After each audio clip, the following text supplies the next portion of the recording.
Hola, ¿qué tal amigos? ¿Cómo están? Muy buenas noches. Yo soy Esdras Chabot y esto es Dinero y Poder. México y los Estados Unidos alcanzaron un acuerdo de entendimiento comercial que sería el principio para sustituir al Tratado de Libre Comercio de América del Norte. Destacan el incremento del contenido automotriz con acceso libre en aranceles a un 75%. Andábamos en el 62.5%.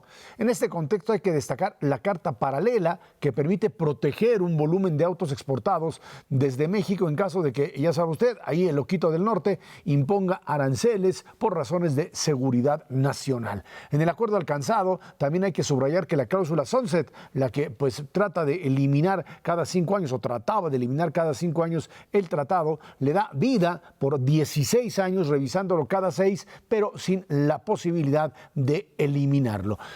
Ernesto Cervera, Macario Esquetino, ¿cómo están? Buenas noches. Muy buenas noches, Ezra. Bueno, pues ahí está finalmente una negociación muy importante. Estamos hablando de finalmente un nuevo acuerdo. ¿Quién sabe si se va a firmar, cómo se va a firmar, qué va a pasar? Por lo pronto, lo cierto es que el lunes lo que se consigue es hacer a un lado pues la nube negra que andaba por ahí dando vueltas en el sentido de que esto se podía cancelar. El trato sobre el acuerdo sobre automóviles además tiene componentes que mientras más va uno entrando en los detalles, más uno va viendo que no tiene ningún problema. Cuando se habla de subirle el contenido, pues resulta que las autopartes cuentan como parte del contenido, por supuesto, y entonces también esto le va disminuyendo la presión. Cuando se dice que el 40% tiene que estar producido en países o en zonas que paguen 16% perdón, 16 dólares la hora, resulta también que las autopartes cuentan como una proporción del producto. Entonces, como las autopartes vienen de Estados Unidos, le puedes ahí bajar. Hay una serie de mecanismos en donde yo creo que pues tanto los negociadores norteamericanos como los mexicanos, y creemos que también los canadienses, como que le están dando medio atole con el dedo al asunto del tratado y de no del tratado, sino de las áreas proteccionistas, diciéndole, para cómo está esto integrado, no hay mucho por donde darle vuelta. Y en realidad de lo que se trata es de llegar a acuerdos que funcionen y que al mismo tiempo satisfagan políticamente a quien lo necesita, que es el señor Trump.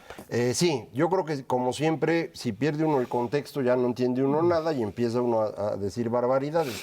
Hay que acordarse que nosotros tenemos nuestro Tratado de Libre Comercio de América del Norte, funcionábamos muy bien hasta que ganó el energúmeno. Y lo primero que hizo, hay que acordarse, fue sacar a Estados Unidos del TPP, que había sido la negociación comercial más importante del mundo de los últimos años, donde México, Canadá participan, y que al final logramos recuperar entre México y Japón para hacer un también. TPP. No, sí, pero los líderes fueron, creo yo, México y Japón para la recuperación, sí. Y lo hicimos entre todos los que habían firmado, menos Estados Unidos. Lo cual significa que ya teníamos un montón de camino andado en cosas negociadas, incluso con Estados Unidos. Se vuelve a negociar este nuevo acuerdo, el acuerdo NAFTA 2.0, negociamos un montón de cosas y se quedaron 4 o 5 pendientes que eran lo que quería el señor Trump a fuerza que se hiciera: las reglas de origen, la cláusula Sunset a la que te referiste, la estacionalidad para productos del campo, quitar el capítulo, todo lo que tiene que ver con la resolución de disputas, y bueno, pues en este proceso, al final, Canadá se queda de lado para que México resuelva con Estados Unidos, en particular el tema de reglas de origen, que es donde el problema estaba, y bueno, pues es lo que se alcanza a negociar.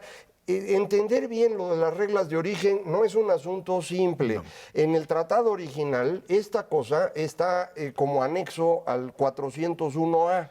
Es larguísimo, sí. Y hay que ver un montón de detalles para al final calcular el 62.5, porque cada parte se mide de manera diferente. Me imagino que así estará el nuevo. Y entonces hasta no ver ese detalle uno no puede estar pues absolutamente seguro de qué fue lo que se acordó. Muchas personas que son rápidas para descalificar al gobierno mexicano dijeron es que fueron a entregar allá la soberanía. Otros dijeron que habíamos traicionado a Canadá. A mí sí me pareció pareció mal la conferencia telefónica del lunes, por las formas. pero sí, portaforma, pero pues eso es lo que Trump quería y es lo que era indispensable para sacar esto. Lo comentamos aquí hace más de un año. Necesitamos dejar el tratado más o menos como está, pero que Trump crea que lo cambió. Bueno, eso es lo que creo que está pasando.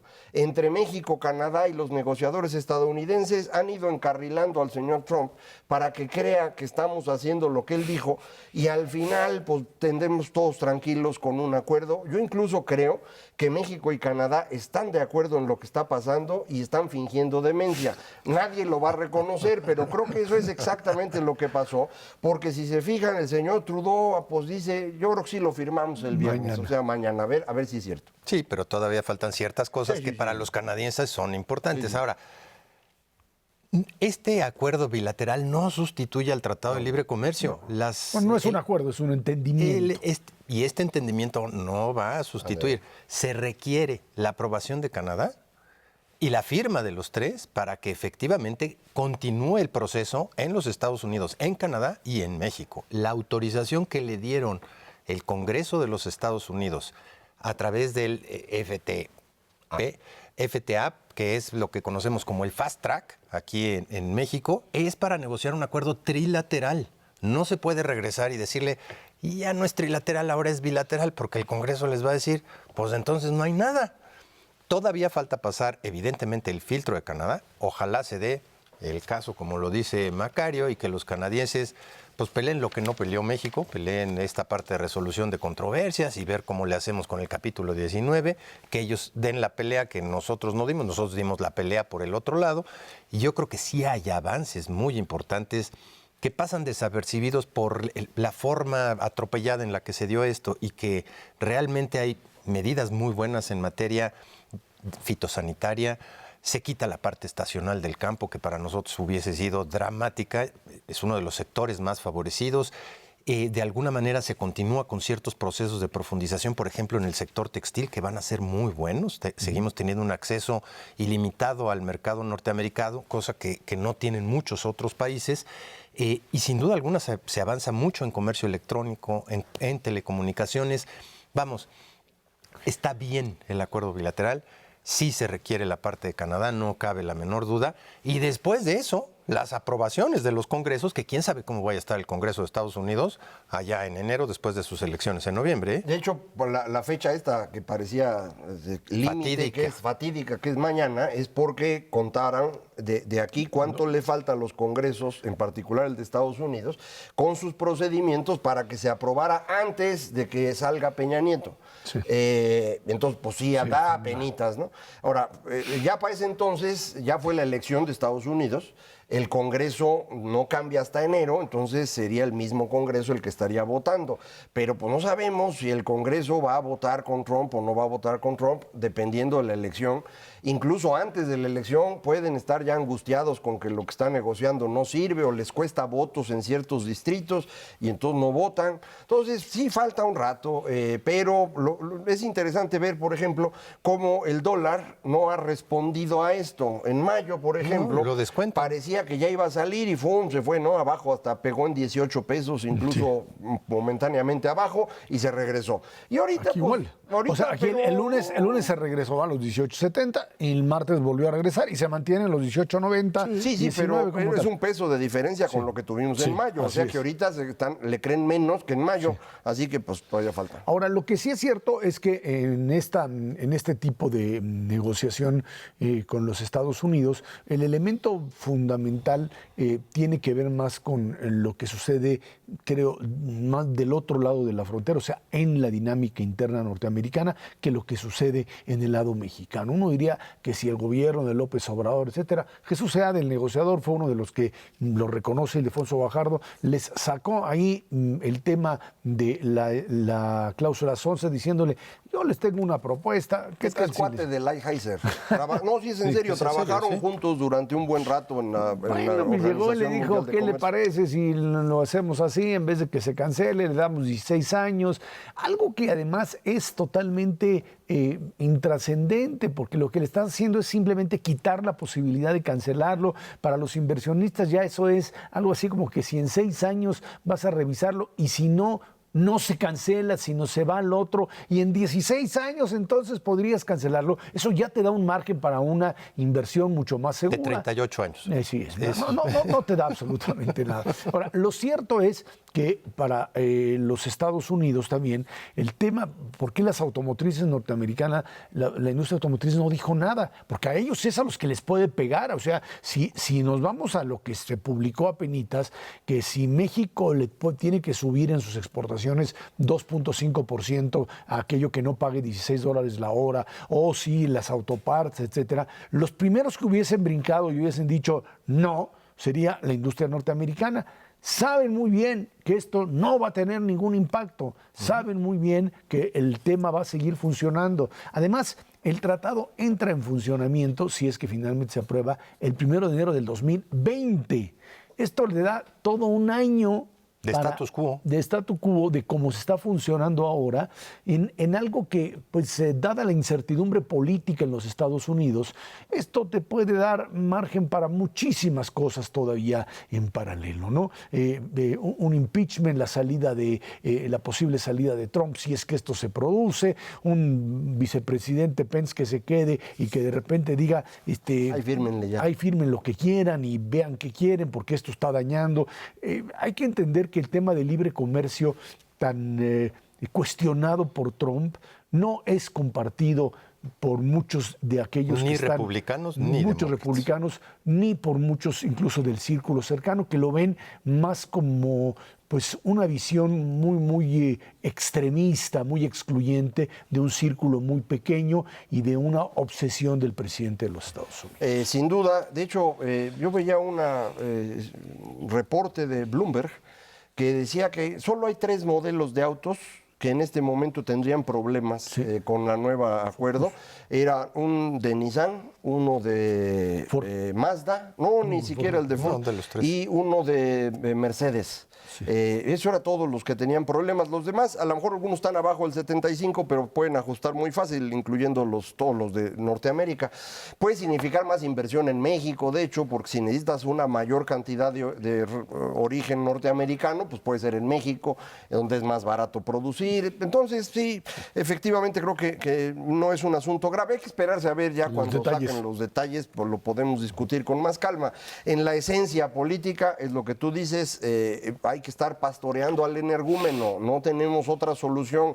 Él es el presidente de Estados Unidos y sí puede, en un momento de locura, apelar a la cláusula 2205 y salirse del tratado, y entonces sería una tragedia. Entonces también eso tenía que estar México cuidando, y creo que lo que Trump dijo, que sí es algo relevante, es que él celebraba que 2 gobiernos en México, el que salía y el que entraba, habían trabajado juntos para lograr las cosas. Y tenemos uno de los equipos negociadores mejores del mundo, si no es que el mejor. El señor Seade, que fue como representante de López Obrador, es una persona calificada, que conoce y que se coordinó muy bien. Entonces yo creo que eso es motivo de celebración para los mexicanos, ¿no? Sí, sin duda alguna. Ahora, si todo tu énfasis está puesto precisamente en controlar al energúmeno, como le dices, a lo mejor te estás perdiendo la posibilidad de generar todos los elementos para hacer la industria automotriz más productiva del mundo hacia adelante. Pues sí. ¿Qué es lo que nos está faltando? Los incentivos para que las inversiones que se tengan que hacer en cualquier parte de Norteamérica, llamémosle así, porque a final de cuentas tenemos el Tratado de Libre Comercio, estén dedicados a la industria automotriz del futuro, no la actual. Ese 72.5% tiene que ver con la industria automotriz actual y no con los coches eléctricos que vamos a tener en el futuro en el mundo entero. Ahí deberíamos de estar puestos para producir esos coches en esta región. Yo creo que la industria está en eso. Los gobiernos probablemente y hay no, que ver, pero pues la industria yo creo que sí. Bueno, ese es precisamente. No, y con estas restricciones no sé si les estén amarrando las manos o no. El punto es cómo vamos a satisfacer las necesidades de competitividad, no solamente en la industria automotriz, sino la de 2030. Exactamente.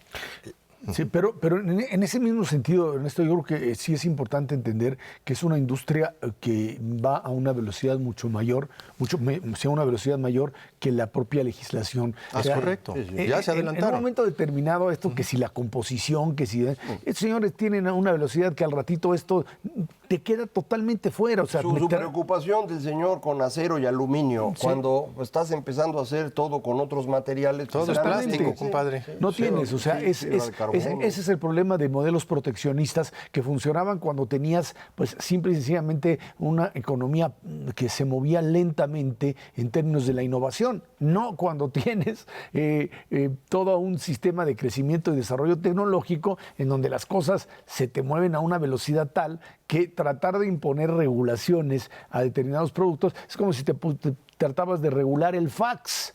Pues sí, quieres, regula lo que quieras, dentro de 4 años ya no va, nadie lo va a usar. Ese es uno de los mejores capítulos de este Tratado de Libre Comercio, que ya incorpora precisamente el nuevo comercio electrónico. Exacto. Bueno, vámonos a una pausa y de regreso vamos a platicar sobre Fonatur y, por supuesto, el desarrollo del Tren Maya, el proyecto de López Obrador para el próximo sexenio. Esto es Dinero y Poder.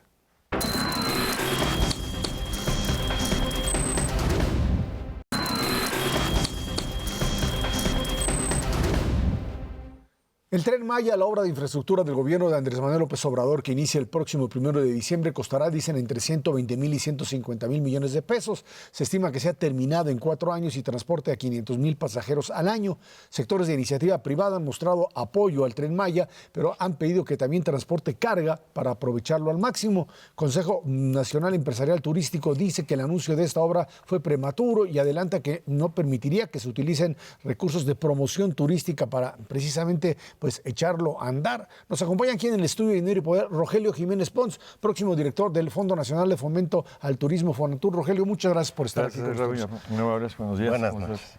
A ver, ¿qué es lo que se está planeando en esta zona? ¿Cómo se llega a la conclusión de un Tren Maya que originalmente tiene una dimensión, se amplía y las formas de financiamiento? Bueno, en primera instancia el proyecto está concebido más que un medio de comunicación, es un medio de desarrollo, sobre todo de la zona sur de la península, donde existen vastos recursos tanto naturales como culturales, pero que requieren una inyección de un sistema que pueda permitir los flujos que actualmente llegan a Cancún, llevarlos hacia elementos que puedan generar productos turísticos y aprovechamiento de zonas tan importantes como Xcaval, que está cerca de Bacalar, que es también muy grande, Calakmul mismo, que se supone es más grande que Teotihuacán, y que también termine este jalón, digamos, de productos turísticos hasta Palenque.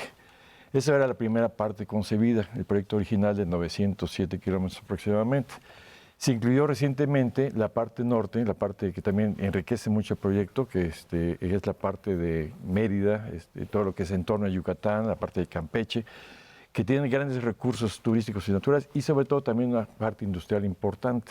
El Puerto Progreso, hay zonas que han venido desarrollando los yucatecos como muy atinados en términos de desarrollos tecnológicos, industriales, que se incluirían en este flujo de mercancías, gente y turistas. Rogelio, esta insistencia de que sea utilizado también para otros propósitos, porque pues, un poco la tesis es que económica, financiera y socialmente no es rentable este tipo de infraestructura con este gasto solo con pasajeros. Meter la parte de carga haría atractivo también la utilización de este tipo de tren. Sí, yo estoy seguro que hay que darle máximo rendimiento a la infraestructura. Está considerado, mira, una concepción que platicamos mucho es que inicialmente el día a día, en la madrugada empieza el transporte de trabajadores, que la mayoría vive por Cancún o Playa del Carmen, a lo largo de la Riviera Maya, se bajan en los distintos destinos donde trabajan. Esto estamos hablando de un tipo de vagón de trabajador, que tratamos que sea el más barato posible, el servicio más apto. Y a partir de cierta hora, suponiendo que a partir de las 10 de la mañana empieza el tren propiamente turístico, que ahí sí, dependiendo del servicio, que sea una experiencia en sí mismo el tren, que puede haber vagones con servicios así de buena cocina, la región tiene una cocina, un aspecto culinario muy importante, vagones que tengan también cuartos, en fin, una serie de atractivos. Incluso estamos platicando con la gente de antropología de hacer vagones cerrados para que tengan información autodidacta electrónica sobre el tema arqueológico, el tema ecológico, en fin.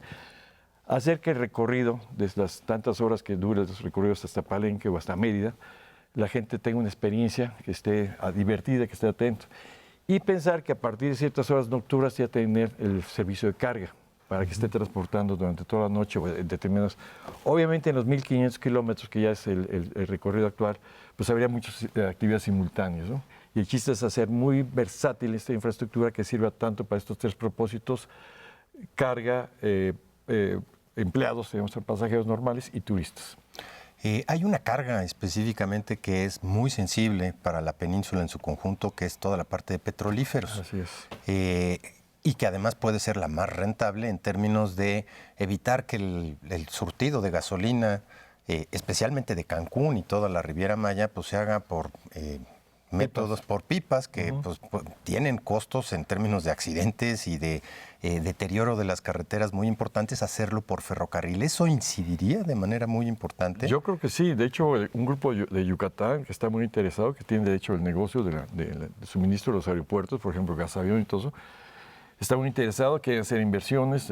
O sea, esto va a generar también una serie de inversiones colaterales, que es la parte importante de esta infraestructura. Por supuesto que atender esa zona en términos de transportar combustibles es vital para el negocio. Algo que pues es un poco difícil de calcular es realmente cuál va a ser el costo. Se estiman estos 120, 150 mil millones de pesos. Depende mucho de circunstancias que a lo mejor ya tienen ustedes totalmente claras.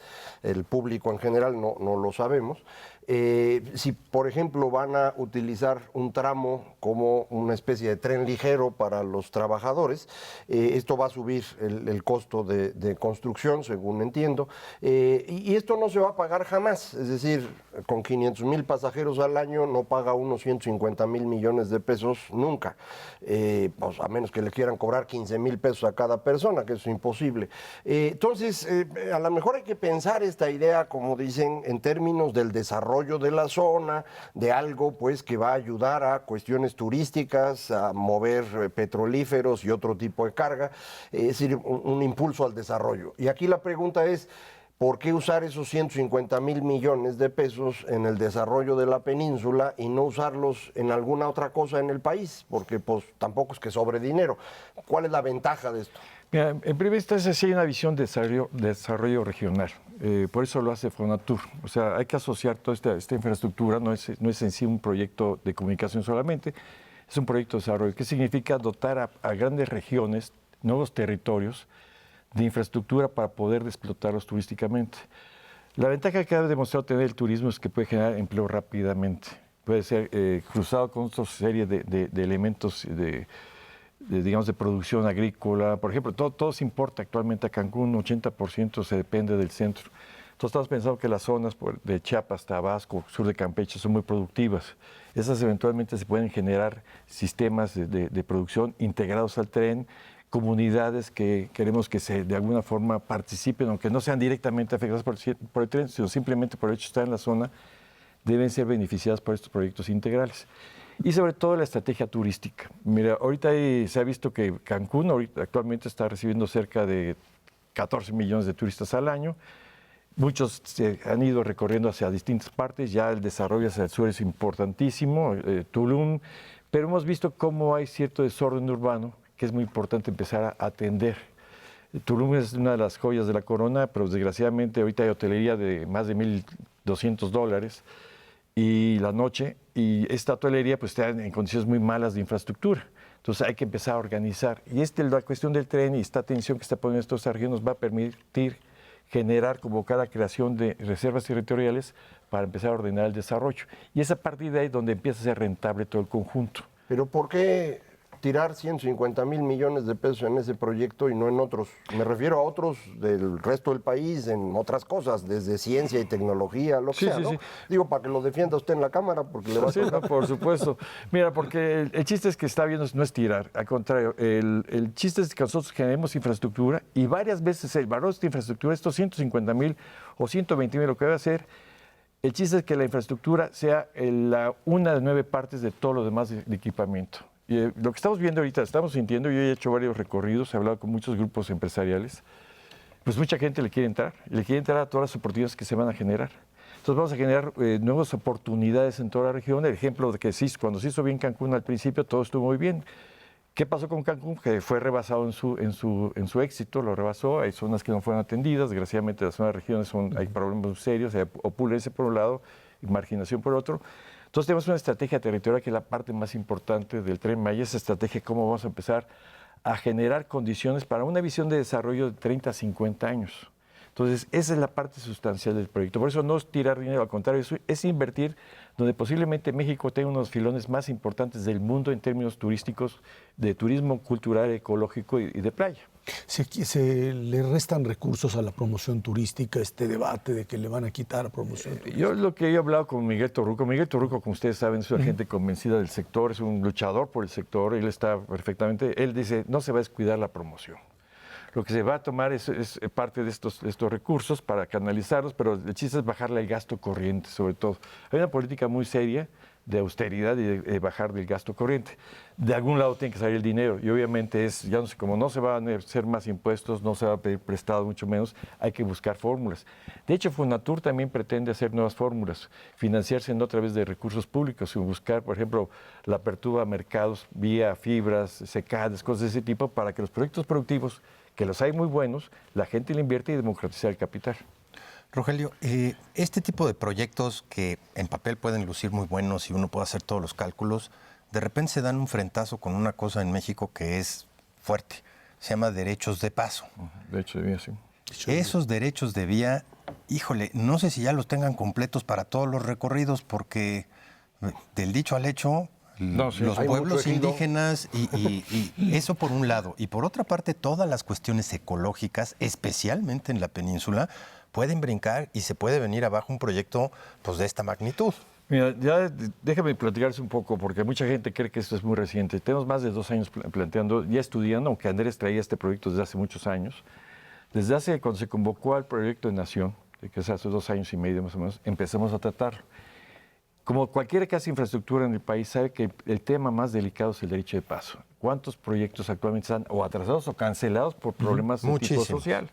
Entonces, nosotros le llamamos a esto como ingeniería social. Tenemos que entrar, ya de hecho estamos hace buen rato con el piso en la zona, pero por otro lado también estamos evitando los problemas ya yéndonos por derechos de paso, derechos de vía ya adquiridos al lado de las carreteras, que hay suficiente espacio.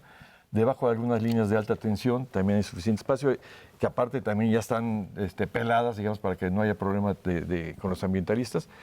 Pero sí es muy importante lo que dices, hay que de alguna forma primero tener un trabajo, lo que va por delante de nosotros es el trabajo social, el ambiental y el de reforestación. Esos 3 programas son por delante de nosotros, esos ya tienen, digamos, hay comunidades en torno, por ejemplo, Calakmul. Hay un consejo en Calakmul, consejo municipal muy activo, hay un director muy bueno de la reserva de la biosfera, Pepe Zúñiga, gente que ya tiene mucho tiempo trabajando, a la cual nosotros nos tenemos que sumar a ese trabajo social y ambiental. Entonces hay que tener mucho cuidado con estas zonas, hay que oír a la gente, hay que entender que hay causas razonablemente justas y hay que ver cómo nos ajustamos. Pero sí, vamos a ir en un 90 y tantos % ya está resuelto por ser derechos de vía ya adquiridos de antemano, que es las carreteras y las líneas de luz. Incluso en las dos reformas, las dos reservas que se tienen, la de Calakmul y Siancán, no tendrían dificultad. No, pasamos exactamente por la carretera arriba. Actualmente, no sé si han visto la figura de la reserva, hay una parte donde pasa la carretera, que no hay, hay una zona de amortiguamiento. Ya tenemos contacto con el gobernador de Campeche, ya puso a disposición, ellos tienen una reserva también, hay varias ya de actividades que hemos estado haciendo para que el tema ambiental se trate con el máximo cuidado y prudencia posible, porque es lo que queremos cuidar. Y ojo, esto es muy importante. Lo que ha dañado a nuestras reservas de la biosfera en el país, llámese Montes Azules, que era originalmente de más de 600 y tantas mil hectáreas y que actualmente le han perdido no sé cuántos cientos de miles de hectáreas, es que no puede haber miseria en torno a las empiezan a sembrar. Y empiezan a comerse, es como una termita. Entonces hay una estrategia territorial, y a quemar, y la tumba arroz y quema, etcétera, etcétera. Ahorita el desarrollo de Montes Azules está muy estresado por eso. Hay una estrategia precisamente que es al revés, que genera a través del programa de reforestación que lleva este muchacho Chávez Ayala, que es excelente ese programa para hacer que la presión sea inversa y atender a las comunidades para que esas comunidades no vivan, o sea, no estén en condiciones miserables. Para mí es la parte más importante del desarrollo. El tema de la expansión del proyecto original, como venía, que se tomó, dicen, una decisión en unos cuantos días. ¿Por qué? Ya se venía pensando, ya se venía pensando, Andrés Manuel estuvo ya meditando, se vio un poco la cuestión de cómo liberar hay unos pasos muy difíciles en las ciudades, ¿no? Actualmente, por ejemplo, la ciudad media tarda 3 horas el tren de carga en pasar a 10 kilómetros por hora, o sea, entonces ya se vio que hay posibilidad por los libramientos de las líneas eléctricas, hay unos pequeños saltitos que son insignificantes, y ya tenía viabilidad todo eso, precisamente también ver el tema de la carretera, la que está concesionada, si nos vamos paralelos a ellos o nos vamos al otro. O sea, ya resolviendo eso, dijo, ya está resuelto, vamos entonces con todo. Y había también la buena disposición de la gente de Yucatán, que es de las más industriosas de la zona, que dijeron, no, pues entramos y le entramos con, bueno, mejor. Entonces se enriqueció mucho el proyecto con esa inclusión. Bueno, pues ahí está Rogelio Jiménez Pons, próximo director general de Fonatur. Muchas gracias por estar aquí con nosotros. Estaremos, por supuesto, impulsando esto. Gracias. Vámonos a una pausa. Esto es Dinero y Poder.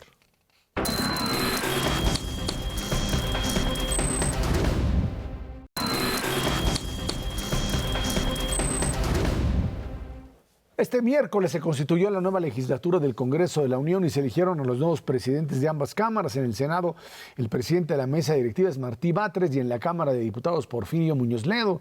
En este contexto, las fuerzas políticas de oposición se acomodan de acuerdo a sus intereses y un día antes el Partido Verde ha terminado su alianza con el PRI. Esto, pues, en la Cámara Baja, porque en la Cámara Alta dicen que la mantienen. Esto es algo así como un nuevo mundo. Obviamente, los partidos políticos tradicionales han quedado totalmente rebasados, totalmente anulados, diría yo, requieren de una nueva lógica para funcionar. Y bueno, ve uno aberraciones de esta naturaleza, ¿no? En donde pues las relaciones personales, los negocios particulares se convierten en la ficha de cambio y entonces los verdes en la Cámara de Diputados dicen rompemos con el PRI y bueno, pues veremos qué hacemos, o sea, veremos cómo nos metemos con Morena, y en la Cámara de Senadores dicen no, aquí Osorio Chong fue nuestro, pues, amigo durante tiempo y estamos aquí alineados y vemos cómo le hacemos. Aquí yo creo que un elemento interesante es que lo que pudo haber funcionado originalmente como una aplanadora y haber dicho, bueno, pues aquí ustedes ya no cuentan, aquí está Morena, PES y el propio Partido del Trabajo y nos adueñamos y sigan gritándole, empieza a diseñarse, creo que es una estrategia muy al viejo estilo priista, de decir, no, aquí nada de andar aplastando gente. Aquí el modelo de cooptación, el modelo de control, en donde, por supuesto, vamos a repartir lo que ni siquiera tenían por qué repartir, juntas de coordinación política, vicepresidencias, que podían haber arrasado con todo y no había quien los parara. En este modelo de darle legitimidad a tomas de decisión que de una o de otra manera las tienen aseguradas y que salvo que pues, se vayan a cuestiones muy en extremo que puedan violentar intereses muy particulares, irían avanzando en esta lógica. Si hay esta racionalidad, así va a funcionar este país los próximos 6 años. Sí, a mí me parece que esto es un momento histórico. Indudablemente, este sábado se instala la Cámara. Una Cámara con mayoría absoluta de la coalición, la Cámara de Diputados y la de Senadores, en ambos casos una mayoría de la coalición que se llamó Juntos Haremos Historia, pues sí cierto, sí hicieron historia, ganaron de calle, van a tener una mayoría casi constitucional si consideramos el acercamiento del Partido Verde, y no sé si se vayan a mover algunos diputados de manera personal o algunos senadores, o haya coaliciones con respecto a ciertas decisiones. Por ejemplo, para la cuestión de la reforma energética, pues es muy fácil que PRD y Movimiento Ciudadano voten con Morena y con eso pueden modificar la Constitución sin dificultad. A lo mejor en la educativa es distinto, vamos a ver cómo se acomodan. Pero es indudablemente algo diferente a lo que habíamos visto en los últimos años. En términos de estructura de poder se parece más a la época de Echeverría y López Portillo. Miguel de la Madrid tuvo cámaras similares, pero no tenía dinero, tuvo todo su sexenio en tragedia. Entonces parece más a Garza Echeverría y López Portillo, con la diferencia de que esto se lo ganaron en las urnas. Esto es democrático, o sea que no es una imposición como lo era el viejo régimen. Entonces, pues están en todo su derecho de funcionar como gusten. A mí sí me preocupa un poco el nivel que se ve en general de las legislaturas, ¿no? De la legislatura, perdón. No hay así que digas una gran cantidad de diputados o senadores que... Juristas. Pues sí, o que te deslumbren por sus conocimientos en ciertas áreas. Normalmente hay algunos, ahora hay menos. Vamos a ver cómo funciona. Y pues a mí no me gustó nada que ayer, cuando se instala la Cámara, previamente a la instalación formal del sábado, pues empezaron a gritar esto del honor con López Obrador, pues que es un cántico que pues, en términos de campaña electoral está bien, pero no para el Congreso de lo que yo creo es una de las 10 naciones más grandes del mundo. Es decir, esta actitud de subordinación frente a una persona, pues es otra vez de los viejos tiempos, no es algo democrático. Yo esperaría que haya sido el último grito que dieron y de aquí en adelante actúen como se debe en un poder legislativo. Lo sabremos muy rápido porque van a tener que empezar a tomar medidas y precisamente en ese contexto yo creo que 2 pruebas de fuego en el muy corto plazo pues están ahí, tienen que ver con la contrarreforma educativa o como le querramos llamar. Veremos cómo se conforman estos grupos de votación. También tiene que ver con la parte energética. Yo creo que son 2 señales que está esperando el sector privado mexicano, el sector extranjero también para definir su posición en materia de inversión extranjera directa, pero sobre todo las agencias calificadoras. Hay que ver específicamente cuál va a ser el veredicto de estas agencias que se han transformado de entes que pues sí te daban un dato importante para decidir tu inversión a verdaderos jueces de países enteros después de la crisis de 2008-2009. Donde ahí ellos fueron los reprobados, claro, por no saber les tocó leer las cosas, y ahora sí te dicen bajo la calificación de de alguna empresa, sea Pemex o de la deuda pública, soberana, y porque entonces no sí, una de tus se decisiones. te acaba.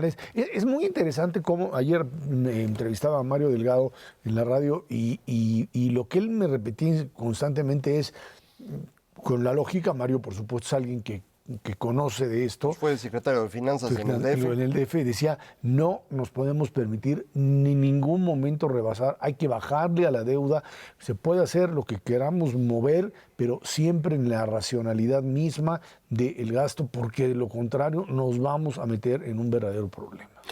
Y creo que tienen relativamente poco tiempo para eso. O sea, a lo mejor tienen un buen margen en términos de finanzas públicas durante el primer año de la administración, no cabe la menor duda. Irónicamente, lo deja esta administración, habiendo bajado la deuda pública del sector gobierno federal en su conjunto de 48%, 48,5% a 46,5%. Hay un par de puntitos adicionales bastante. sí, claro. Que digamos están todavía en el margen de tolerancia de las agencias calificadoras, pero de todas maneras, si tú quieres tener este patrón de bajarle a la deuda pública total en un marco en donde ya te comprometiste a no aumentar los impuestos, pues la Cámara de Diputados, y también lo sabremos en el muy corto plazo, tiene que hacer una tarea muy fuerte para preservar un gasto público que se ajuste al presupuesto de ingresos que va a tener el gobierno federal. Y ahí algo importante, lo platicábamos en el bloque anterior acerca del Tren Maya, de dónde van a salir los recursos. Decía, bueno, es que vamos a bajar gasto corriente. Ahí hay pues estimaciones muy optimistas, me parece, de parte de Morena. Yo creo que ya los que están por tomar la Secretaría de Hacienda estarán revisando con mucho cuidado qué sí, qué no se puede. Yo estaría prácticamente seguro que el presupuesto que van a presentar en diciembre va a ser un presupuesto equilibrado, bonito, sin riesgos. Sí, correcto. Y lo que va a ser difícil es que cumplan ese presupuesto durante todo el resto del año. O que ese mismo presupuesto te dé para crecer 4%. No, eso no. Lo del 4%, Bueno, pues, si puede ocurrir, será por cuestiones externas al presupuesto, no por un impulso de la economía desde el gobierno. Pero es bien difícil mantener la disciplina en las distintas Sin áreas duda. del gobierno federal, y más cuando llegan muchas personas que no entienden de esto. porque pues vienen de fuera, algunos ya fueron secretarios, pero hace 25 años. No es tan fácil, entonces sí va a ser un trabajo difícil para la Secretaría de Hacienda. Bueno, sin duda alguna. Vámonos a una pausa y de regreso platicamos con usted. Sexto informe de gobierno, el último de Peña Nieto. Esto es Dinero y Poder.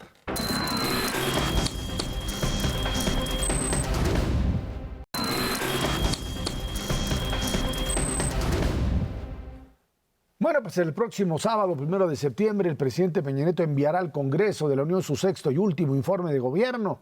En un estrés ofrecerá un mensaje a la nación desde Palacio Nacional. El presidente ha destacado las reformas estructurales y ha dicho que deja un mejor país del que recibió hace 6 años. Bueno, así es lo que dice el presidente de la República, habla de las reformas y de otros mensajes que tienen que ver con pues el desarrollo de un sexenio. Un sexenio que desde mi perspectiva comenzó pues con estrellas alineadas, Pacto por México, PRD, PAN, PRI en línea, reformas que se aprueban, avances significativos. No estábamos, o pensábamos más bien que podríamos crecer a tasas mayores, no se pudo, pero crecimiento de empleo sin duda alguna. Llegamos creo que hasta el 2015, 13, 14, 15, en condiciones de lo que podríamos llamar una apuesta positiva, y a partir de ahí vino un desmoronamiento, tanto en el tema de seguridad, como en el tema de construcción de proyecto, como en lo que podríamos llamar pues una visión de país hacia futuro, en donde de una o de otra manera se fue construyendo paulatinamente esta nueva visión, que fue la que ganó la elección de julio de este año, en donde se dice lo que se hizo estuvo mal y que independientemente de que hay que, por supuesto, siempre matizar, termina ganando la elección. Sí, se despeña el gobierno a partir de 2015, efectivamente. Creo que el problema fue asociado a, por un lado, la matanza de los jóvenes en Iguala, por otro lado, la Casa Blanca, dos temas que no supo enfrentar el gobierno y que reflejan los dos grandes problemas que tenemos en el país, inseguridad y corrupción, y que fueron creciendo continuamente.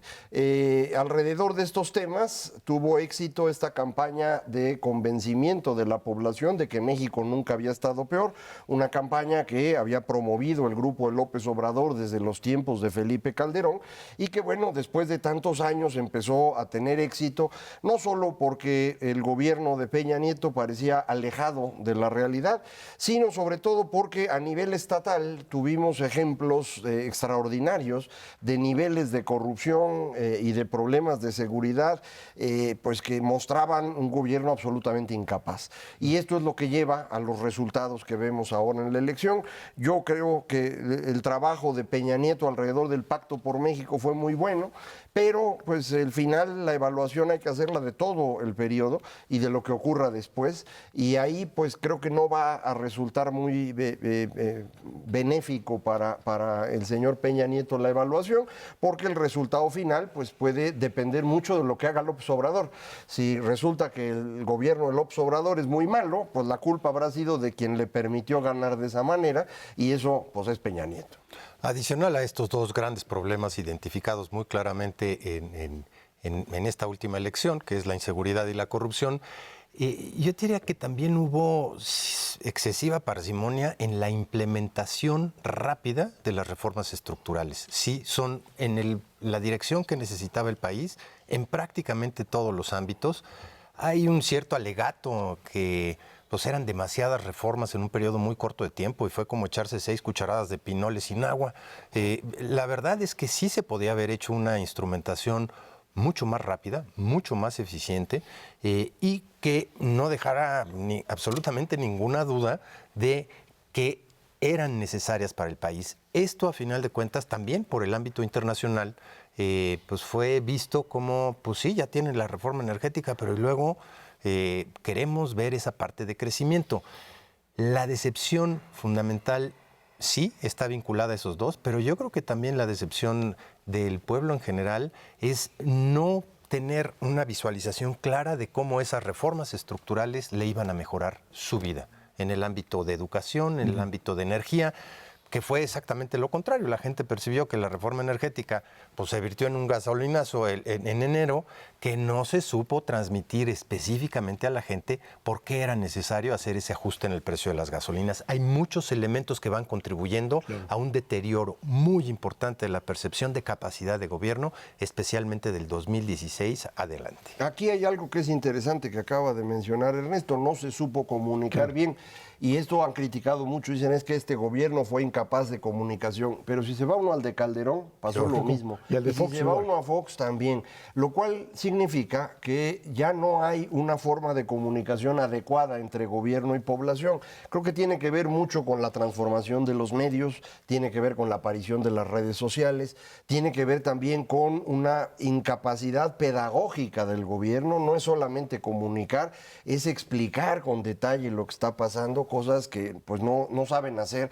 Los funcionarios normalmente van, dicen y eso es todo lo que hacen. Entonces, el gobierno de López Obrador va a tener esto para tratar de resolver.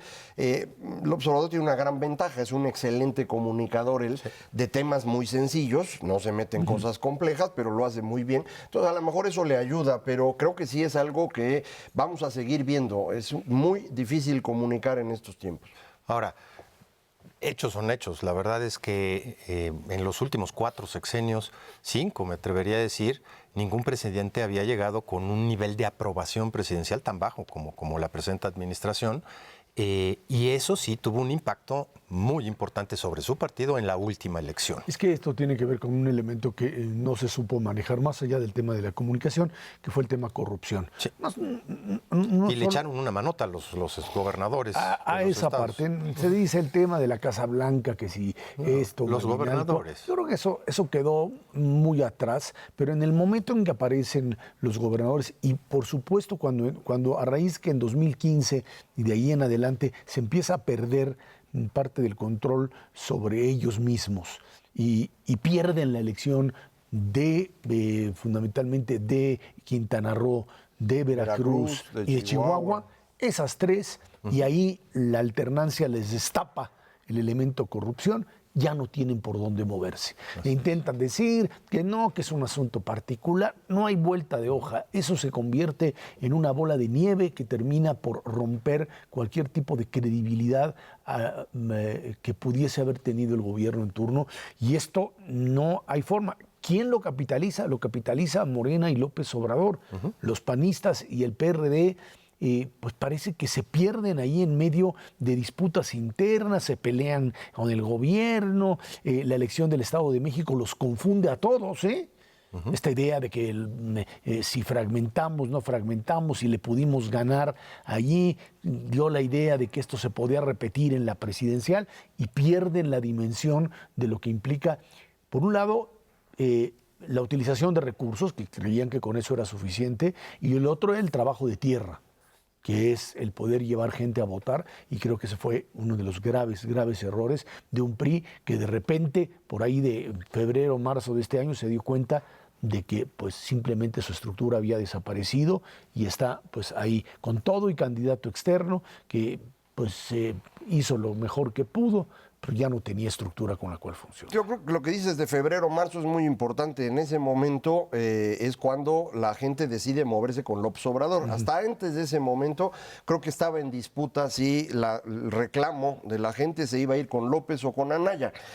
Había posibilidades en ambos casos. En febrero, marzo, cuando viene el golpe del gobierno de Peña Nieto contra Anaya y esto le impide crecer, pero no le permite crecer al señor Meade, es cuando los priistas dicen, no vamos a ganar, entonces vámonos con el que puede ganar, que es el señor López Obrador, y ahí es donde viene la avalancha que nos deja el resultado. Y eso es finalmente lo que impide a los partidos políticos tradicionales mover sus propios aparatos y los convierte simple y sencillamente en apéndices de algo que ya no tiene movilidad, que es un sistema político que termina siendo arrasado. Ahora, en el mensaje del sábado no me puedo imaginar cómo el presidente puede explicar esta debacle. ¿A quién va a estar dirigido? ¿Al pueblo de México en general? ¿A los priistas en lo específico?